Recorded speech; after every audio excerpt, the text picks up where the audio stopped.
नमस्कार. चला आज आपण शेंगदाण्याची कोरडी चटणी कशी बनवू हे आपण बघूया. त्याकरता आपल्याला काय काय लागणार आहे साहित्य हे मी तुम्हाला दाखवते. बघा, हे चपाटा मिरची म्हणतात याला, आणि ही रसगुल्ला घेतलेली आहे. ही जवळजवळ मी अर्धा पाव घेतलेली आहे आणि थोडी 4 याच्यामध्ये हे घेतलेली आहे रसगुल्ला.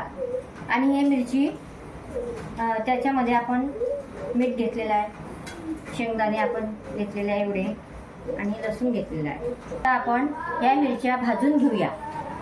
त्याच्या आधी आपण ह्या मिरचीचे असे तुकडे करून घ्यायचे आहे आपल्याला.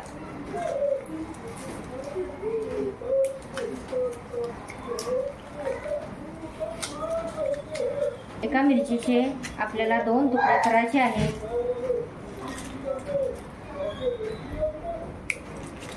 अशा प्रकारचे आपण हे तुकडे करून घेतलेले आहे. एका मिरचीचे 2 तुकडे करून घेतलेले आहेत. हे तुकडे केले म्हणजे आपल्याला भाजताना व्यवस्थित भाजता येते. चला आता आपण गॅस पेटवूया आणि भाजूया.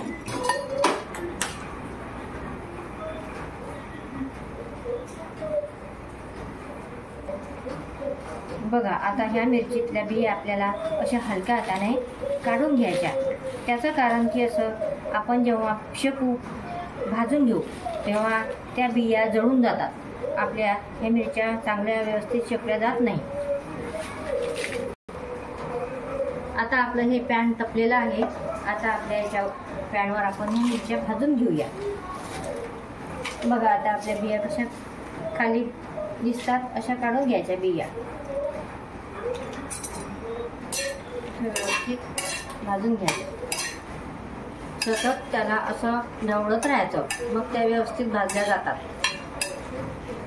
आणि थोडंसं त्याच्यामध्ये आपल्याला तेल टाकायचं आहे आणि व्यवस्थित ढवळायचं आपल्याला, म्हणजे व्यवस्थित त्या सगळ्या दूर भाजल्या जातात.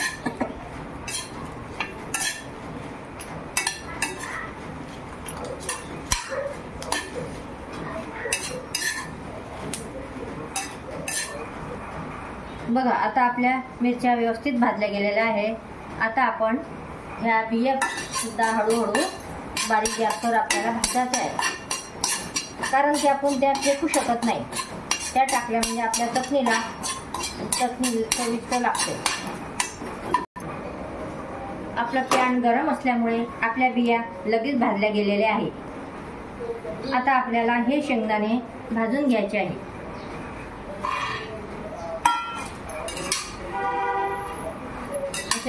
व्यवस्थित सतत त्यांना आपल्याला ढवळायचं आहे. याचं कारण की ते नाही ढवळले तर ते जळून जातात.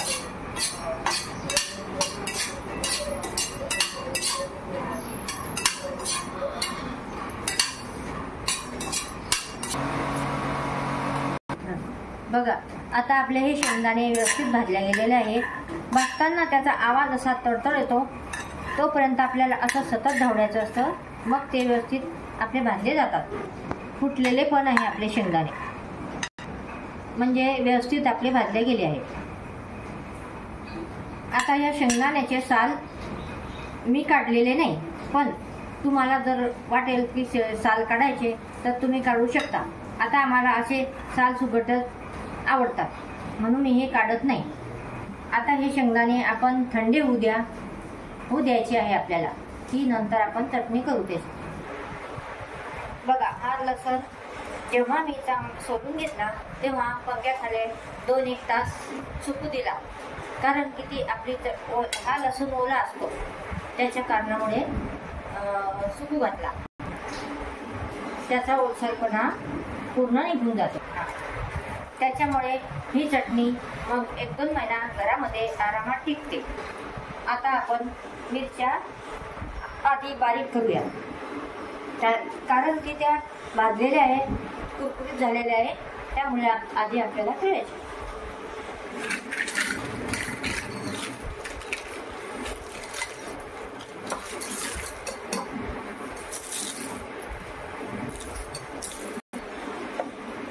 मिरची बारीक करूया, शेंगदाणे आणि लसूण नंतर टाकूया. हे बघा, अशा प्रकारे आपण मिरची आधी जाडं-भरडं फिरवून घेतलेली आहे.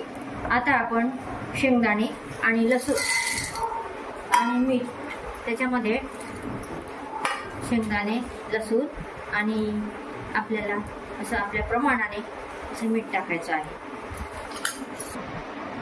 बघा, आता आपण ही मिरची भाजून घेतली तर त्याचा कलर थोडा काळपट दिसतो आपल्याला. त्याकरता आपल्याला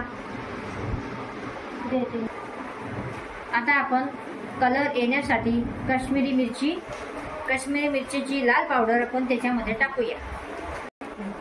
बघा, मी काश्मीरी लाल मिरची पावडर टाकलेली आहे. त्याला आता छान लाल कलर येईल. आता आपण हे चटणी फिरवून घेऊया. बघा, आपली चटणी आता अशा प्रकारे तयार झालेली आहे. बघा, आता आपली शेंगदाण्याची चटणी तयार झालेली आहे. बघा कसा छान कलर आलेला आहे.